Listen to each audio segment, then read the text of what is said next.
Hey guys, the chicken is here. We are back today with another home gym video. In today's video, guys, what I wanted to talk about was stuff that I have wasted money on. So the most important thing about a home gym is obviously getting the right equipment, the right stuff that makes sense for you and the type of workouts that you do.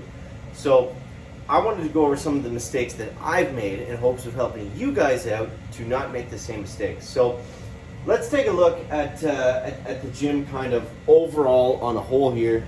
And I'm just going to talk about everything like individually and then see if it was a good pickup or a bad pickup and then kind of go from there. So number one, we have the strong arm combo rack. Now, I love this rack. It's a great rack. Does it necessarily make sense to have a combo rack just to use for bench press? Probably not.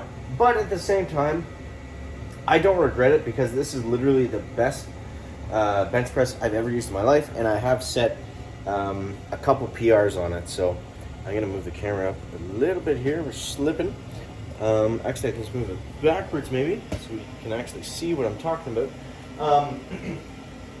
But at the same time, ow, my head, low ceiling, you guys get it. At the same time, it takes up a very large footprint and probably doesn't make sense for most people. For me, you know, I wouldn't call this a mistake necessarily, but yeah, some of you probably would, so I wanted to include that. So next up, we have my my Rogue band rack over here. I forget what it's called, but you guys can see right there. Now, in my opinion, you know, it looks cool, but the thing is, it's so buried, like deep here in the back, you can't really see it. And I mean, it looks nice if like the rest of your space looks nice. The problem with me is I'm in this dusty, dirty old basement. So I think I could have cheaped out on something similar to this and had basically the same kind of function, because I got all these stupid cords and wires and everything kind of blocking it. So to have like a $50 band hanger, I feel like for me, probably a waste of money or something that doesn't really make sense. I could have thrown up a couple coat hooks and, you know, been just as well off. So that's something that, you know, I think that's more for like a finished space. Now, in my defense, I was watching these videos of these guys like Brandon Campbell or whatever that have these decked out, like drywalled in, finished total spaces. And then you throw out these band hangers. They look sick. They look nice. It's a nice band hanger, but you know, when everything doesn't look so good, the like the little pieces and like the custom hangers and the things like that doesn't really make sense. You're better off to invest in the space. So things like that, I would say, have been a waste of money so far. Next, I want to talk about these bands. So I actually got these bands from Westside Barbell. Most of them. I do have a couple Rogue bands as well. But the bands I got from Westside, I think there's a, yeah, I think you can see right there. Now, in Canada, with the transfer fees and the conversion rates and, you know, all the fun stuff we like to talk about, inflation and all that nonsense, to get these here are like $200. Now, I'm not saying it's a waste of money. They're extremely high-quality bands, and I do like them, but I think I could have cheaped out and gone something a little bit more local or whatever and saved a lot of money on them and not spend $200. I think you can spend under $100 and get like a really decent set of bands. So that's something, again, you know, I'm okay with it because it's got the Westside Barbell name on it, and I like that, and I like to support, you know, Louis and the cause and everything.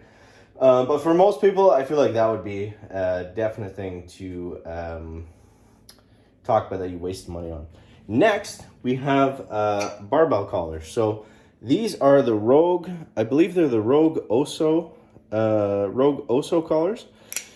Now, again, something I really like, probably a waste of money for most people to spend $50 on a pair of barbell collars. Now, the reason I went with these, because the biggest thing for me when buying barbell collars is the weight of them. I don't care what they cost. I don't necessarily care what they look like, but I don't want them to add 2 or 3 pounds to the bar, because then it's like, you know, I've got that OCD when I'm squatting, you know, 365. I want it to be 365. I don't want it to be 67.3 3 because it's just, I don't know, I got that complex, whatever.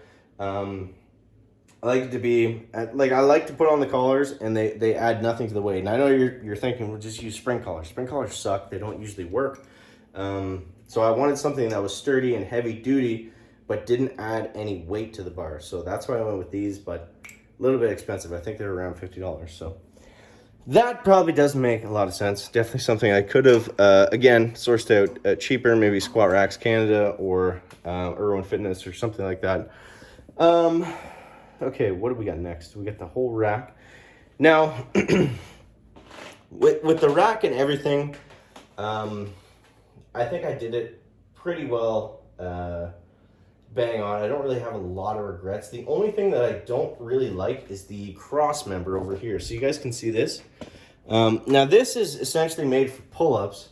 I got it for 2 reasons. One, to stabilize the rack a little bit more because it did shake. The SML1 does shake pretty good if you don't have a an attachment piece for it.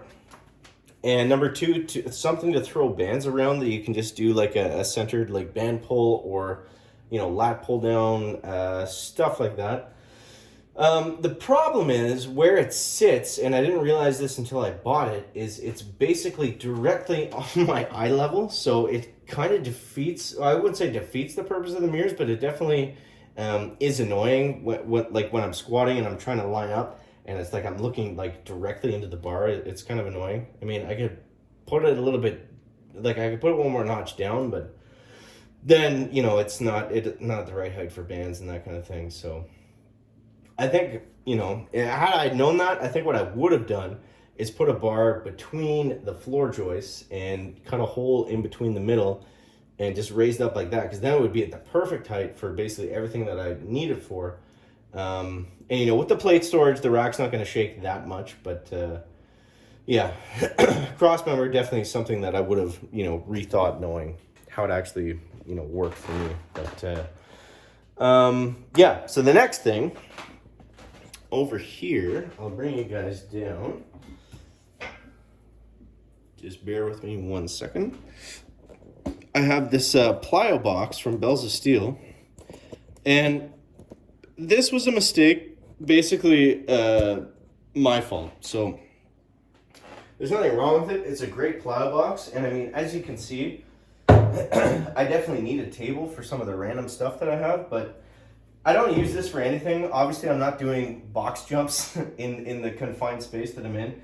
And it's unfortunately just a bit too high to do box squats, which is why I bought it. So what I needed to get was the foam one. I forget what it's called, but they had a sale on them recently. They were like $200. This was like $150. So this was definitely a mistake that I made when purchasing stuff that I didn't need to. So, and this one's kind of funny. I'll take you guys over here. This chalk bowl. Now, this was one of the most sought after gym pieces that I really wanted going with a home gym, just having my own chalk bowl, because I was always a chalk whore at the gym, and I was always, using all the chalk, etc., etc. But I find now that I have like a really high quality barbell, I don't use the chalk at all. Like I never have grip issues if I'm deadlifting on this thing. I'm never throwing chalk on because I feel like I'm gonna let the bar slip or anything like that. Even with the Synergy one, like this bar is $800. The other one I have is $220 Canadian. And I never feel like I'm having grip issues or I'm at the point where I need to use chalk. So, yeah, again, not something I necessarily wasted money on, but, something maybe I didn't need. I mean, it's $150. This is the only piece I have from Gorilla Fitness too, which is kind of cool. But yeah, so that's kind of everything. Oh, also, I have this fan here. Now, I live in Canada. Here, I'll bring the camera down 1 sec. I live in Canada. So in the wintertime, I'm definitely not using this fan because it's freezing down here anyways.